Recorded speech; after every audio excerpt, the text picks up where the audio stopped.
ওই যে তাল গাছটা দেখছো, ওই তাল গাছটা তাল ছাড়ছে, তালগুলো পেকে গেছে দিয়ে পড়ছে। তাই ভাবছি সকালবেলা একবার গিয়ে দেখে আসবো যে তালতলায় তাল পড়ে আছে নাকি। একটু দেরি করে গেলে তো পাবো না, সকালে গেলে পেলেও পেতে পারি।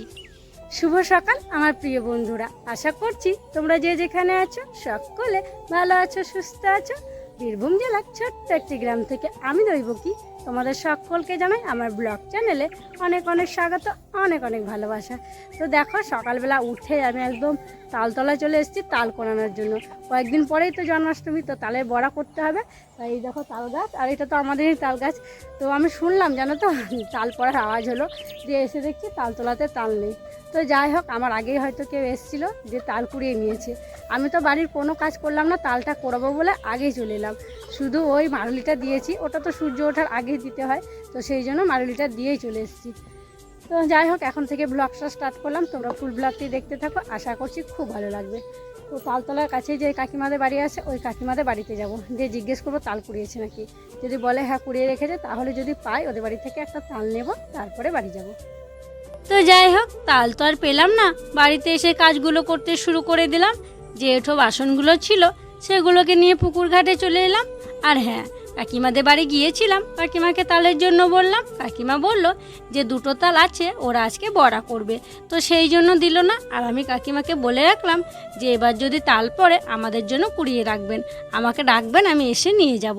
তো কাকিমা বলল বেশ ঠিক আছে, এবার পড়লে কুড়িয়ে রাখবো। আর কালকে তো রুদ্র প্রথম দিন স্কুলে গেছিল, তোমরা তো অনেকেই অনেক কিছু বলেছো।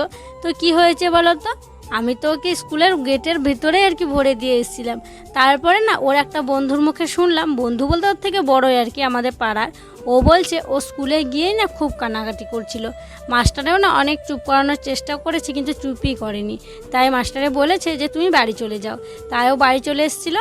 আর ওই যে ব্যাগপত্রগুলো ছিল, মাস্টারে বলেছে ওই ছেলেটাকে দিয়ে আর কি বাড়ি নিয়ে চলে আসবে। তো আমি তো জানতাম না, তো সেই জন্য রুদ্র বাবাকে পাঠিয়েছিলাম নিয়ে আসার জন্য। রুদ্র বাবা গিয়ে আর কি নিয়ে এসেছিলো। তো যাই হোক, দেখো বাসনগুলো তো মাজা হয়ে গেছে, আর আমি এখন বাসনগুলো এক এক করে ধুয়ে নিচ্ছি।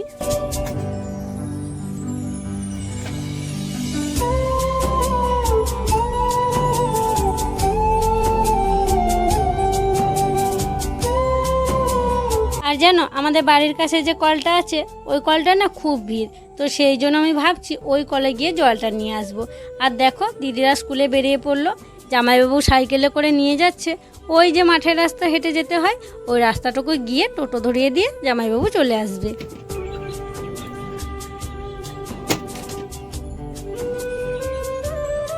ওই পাড়ার কল থেকে তো বোতলগুলো ভরে নিয়ে এলাম, আর সাথে ব্রাশ করে মুখটাও ধুয়ে এসেছি।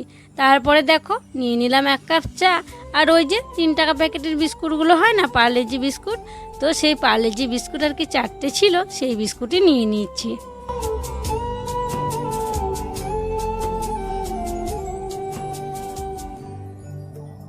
চা খেলাম, তারপরে ঘুঁটেগুলোকে মেলে দিচ্ছি। আর এই ঘুঁটেগুলো কালকে ছাড়ানো হয়েছিল, আর জানো কালকে না একটুও রোদ পায়নি।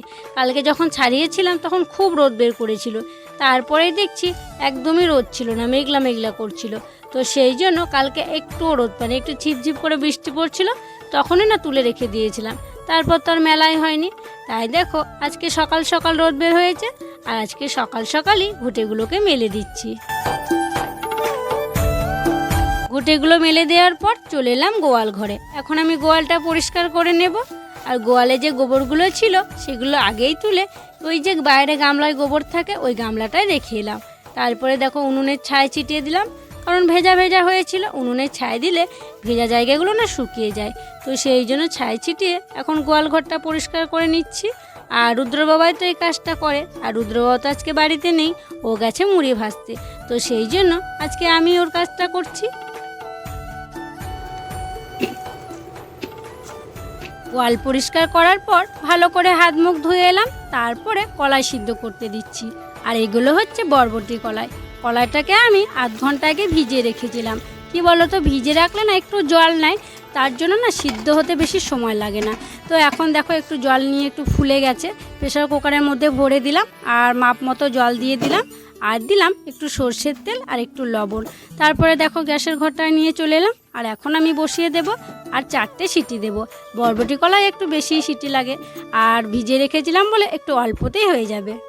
কড়াইটা বসিয়ে দিয়ে জানো তো গ্যাসটা কমিয়ে দিয়েছিলাম, কারণ কড়াই বসানোর পর আর কোনো কাজ ছিল না স্নানের আগে। তো সেই জন্য একদম অল্প আঁচে দিয়ে আমি গেছিলাম স্নান করতে। এখন স্নান করে চলে এসেছি, আর স্নান করে এসে কিন্তু আগে গ্যাসটাকে বন্ধ করে দিয়েছি। তারপর দেখো পুজো করার জন্য আলপনা দিয়ে দিচ্ছি। আর আজকে তো বৃহস্পতিবার, তো সেই জন্য সব জায়গায় আলপনা দেব, তারপরে আমি ঘট পুজো করব। তো এটা হচ্ছে আমাদের যে বারান্দার সামনে গেটটা দেখতে পাও, ওই গেটের বাইরে মানে রাস্তার দিকটায় আলপনাটা দিয়ে দিচ্ছি। কি জানো তো, এই বৃহস্পতিবারের দিনটায় না একটু কাজের খিচিবিচি বেশিই থাকে। এই যে পুজোর কাজ, এগুলো আর কি বেশি করতে হয়। অন্যান্য দিন তো এত কাজ থাকে না, এই শাশুড়িমাকে স্নান করাতে হয়, পুজো করতে অনেকটা টাইম লেগে যায়। তো যাই হোক, এবারে এক এক করে সব জায়গায় আলপনাগুলো দিয়ে দেব। আলপনা দেওয়া শেষ করে দেখো ঠাকুর ঘরে চলে এসেছি, আর সব ঠাকুরগুলোকে নামিয়ে দিয়েছি। দিয়ে এখন সিংহাসনটাকে ভালো করে মুছে নিচ্ছি, আর ঠাকুরগুলোকেও একটু ভালো করে মুছে দেব। নইলে কি বলো তো, ওই যে ধুলো পড়ে যায়, ধুলো ধুলো হয়ে যায়। তো সেই জন্য ঠাকুরগুলোকেও পরিষ্কার করে নিই। যাই হোক, এদিকে আমি ঘরটাকে ঠিক করে নিচ্ছি। ঘটে প্রথমে তেল সিঁদুর দিয়ে দিয়েছি, আর তারপরে পঞ্চশাখা দিয়েছি পিতলের, আর পিতলের ডাব দিয়েছি। তো তারপরে দেখো ঘরটাকে 2 হাতে ধরে বসিয়ে দিলাম, আর এখন ধূপ সন্ধ্যা দেখিয়ে দিচ্ছি। ঠাকুর সেবা দিয়ে আমরা মুড়ি খেয়ে নিয়েছি। রুদ্রকে বারবার করে বললাম মুড়ি খেয়ে নাও, ও বলছে মুড়ি খাবো না। তো সেই জন্য আমি আবার 1 প্যাকেট ম্যাগি আনা করালাম ওর বাবাকে দিয়ে। দেখো ওর জন্য ম্যাগিটাই করে দিচ্ছি। আর যেন প্রচুর কাজ, প্রচুর কাজ। এদিকে রুদ্রর বাবা মুড়ি ভেজে নিয়ে চলে এসছে, মুড়ি তুলতে আছে, শাশুড়িমাকে স্নান করাতে আছে, মানে এত খিচিবিচি দিয়ে মধ্যে যাচ্ছে না, কি বলবো। আমি মুড়ি তুলছিলাম, আর এইমাত্র দিদিরা স্কুল থেকে এলো। আর হ্যাঁ, তোমরা অনেকেই অনেক রকম মন্তব্য করেছো যে দিদি নাকি স্কুলে কোনো কাজ করে, আর সেটা আমি তোমাদের থেকে লুকাচ্ছি, তোমাদেরকে মিথ্যে কথা বলছি না। তো তোমরাই বলো, তোমাদেরকে মিথ্যে কথা বলে আমার কী লাভ? আমি না হয় আজ মিথ্যে কথা বলে পার পাচ্ছি, পরের দিন আমি কি বলবো? সত্যি ভাগ্নিকে নিয়ে দিদি স্কুলে যায়। এই দেখো ভাগ্নির ব্যাচটাও তোমরা দেখে নাও, আর ভাগ্নি তো এখনও ড্রেস পরে আছে, তোমরা বুঝতেই পারছো। হ্যাঁ, দিদি ভাগ্নিকে নিয়ে যায় সকালবেলা, আর আসে সে 1টার সময়। আর কি হয়েছে জানো তো, আমাদের গ্রামে না একটাই মাত্র মেয়ে আছে যে স্কুলে পড়ে বাইরের, আর কোনো মেয়ে পড়ে না। তো সেই জন্য একটা বাচ্চার জন্য এখানে কোনো গাড়ি আসতে চায় না। তো সেই জন্য দিদি নিয়ে যায় ওকে, আবার ওর ছুটি হয় তখন ওকে নিয়ে আসে। আর রামপুরহাটটাও না অনেকটাই দূর, তো সেই জন্য দিদি যে দিয়ে চলে আসবে আবার আনতে যাবে সেটা সম্ভব হয় না, তাই বসে থাকে, একদম ছুটি হয় তারপরে নিয়েই বাড়ি আসে। এবার তো তোমরা বুঝতে পারলে যে আমি তোমাদেরকে কোনো রকম মিথ্যে কথা বলিনি, আর তোমাদেরকে মিথ্যে কথা বলবোই বা কেন বলো? তোমরাও তো আমার ফ্যামিলির একজন, তাই না? তোমাদেরকেও আমি খুব ভালোবাসি গো, কোনো মিথ্যে কথা বলিনি। তো যাই হোক, তারপরে দেখো মুড়ি তোলার পর আমি এসেছিলাম ছাদে, দিয়ে পেঁপে পেরে নিলাম। বন্ধুরা, আজকে রান্নাবান্না তাড়াতাড়ি করতে পারিনি গো, বুঝতেই পারছো। বাড়ির সমস্ত কাজ করেছি, তারপরে পুজো করেছি, মুড়ি তুলেছি, মাকে স্নান টান করার আমার সমস্ত কিছু করতে হয়েছে, তারপরে রান্না বসিয়েছি। এদিকে দেখো এখনো ভাতটাও ফুটে ওঠেনি, 1টা বেজে গেছে। আর ওদিকে তরকারিটা এখন হচ্ছে। আর সেই যে পেঁপে পেরে নিয়ে এসেছিলাম, অনেকগুলো তো পেঁপে পারলাম, দেখলে পেঁপেগুলো কাটা হয়ে গেছে। আর যেগুলো ভাজা করবো ছোট ছোট পেঁপে ভাজা হয়ে গেছে। আর এখানে পেঁপে আলু আর সয়াবিন দিয়ে একটা তরকারি করছি, আর ভাত আর ডাল করবো। তা ডালটা এখন গ্যাসে সিদ্ধ করতে দিলাম, অনেকটাই দেরি হয়ে গেল, 2টো বেজে যাবে চাল হতে হতে। তো যাই হোক, ঝোলটা এবার নামিয়ে নেবো, তারপরে ডালটা ছুটে নিলে হয়ে যাবে। আর আজকে তো শিলে মশলাটা বাটলাম, কারণ একটুখানি আজকে তো মানে নিরামিষ, রসুন টসুন দেবো না, সেই জন্য অল্প একটু, আর অল্প একটু মিক্সিতে বাটা হয় না, একদম তলে পড়ে যায়। তো সেই জন্য শিলপাটাতেই বেটে নিয়েছি।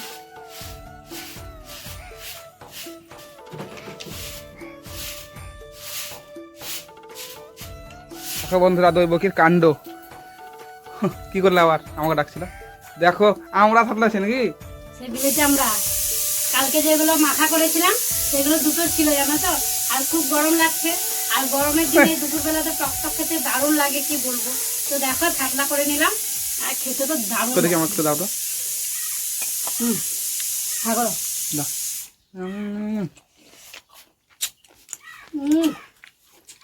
দারুণ। বাপরে ঝাল গো, মনে ঝাল লাগলো, দারুণ লাগছে। দারুণ লাগছে, প্রচন্ড ঝাল করেছে আজকে।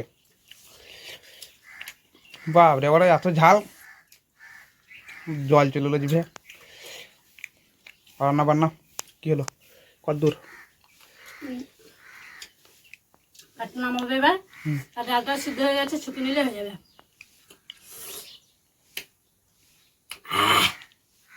দিদিকে একটু দি। দিদি দিদি তো ঝাড় দিচ্ছিল, তো ভাবলাম দিদিকে একটু খাইয়ে দিই। দুটো ছিল কালকে, ছাতলা করলাম। ঝাড় দেওয়া আঠিটা চোষো। অনুসোয়া খাবা নাকি আমরা থাকলা? মানে কেউ ছাড়বে না, সবার খুব ভালো লাগছে। আর বেশি না,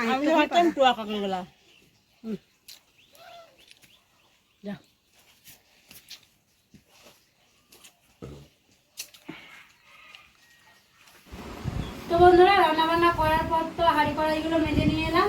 তো তারপরে দেখো এখন ভাত বাড়বো, সেই জন্য থালা বাসনগুলো কলের জল বুলিয়ে নিচ্ছি। আগে একবার ধুয়েছিলাম, তখন বুলিয়েছিলাম, খাওয়ার সময় আরেকবার বুলিয়ে নিই। আর অনেকটাই বেলা হয়ে গেলে খেতে দেবো এবার। আর কি বলো তো, হাঁড়ি কড়াই মাঝের আগেই খেতে দেওয়া উচিত ছিল। তোমরা হয়তো বলবে কেমন দেরি হয়ে গেছে। তো কী হয়েছে, মা না মাঝে একবার মুড়ি খেয়েছিল, তো সেই জন্য একটু দেরি করে দিচ্ছি। খাওয়া করে বাসনগুলো ধুয়ে নিয়ে এলাম। তারপরে অনেক জামা কাপড় ছিল, আমি সকালে কেচেছিলাম, আবার দিদি স্কুল থেকে আসার পরেও কেচেছিল। তো সেগুলো সব শুকিয়ে গেছে আর মেঘমেঘও করছে। তাই ভাবলাম রুদ্রকে ঘুম পাড়ানোর আগে জামা কাপড়গুলো তুলে রাখি, নইলে আমার যদি ঘুম ধরে যায় তাহলে তখন বৃষ্টি চলে এলে ভিজে যাবে। তো সেই জন্য তুলে নিচ্ছি, আর ঘুঁটেগুলো আছে সেগুলোকেও তুলে নেব। সন্ধেবেলা তো রুদ্রকে পড়ালাম, রুদ্রর পড়া হয়ে গেছে। আর তারপরে ও বলছে যে কাকিমাদের বাড়ি যাবে। তাই দেখো ওকে নিয়ে কাকিমাদের বাড়িতে দিতে যাচ্ছি। এসে আমি তখন রুটি করে নেব। কতক্ষণ থাকবা? একা একা যাবা না কিন্তু, হ্যাঁ? অন্ধকার, কাদা কত গো, এই বৃষ্টি হলো যে কত কাদা, কাদায় পা ঢুকে গেল না।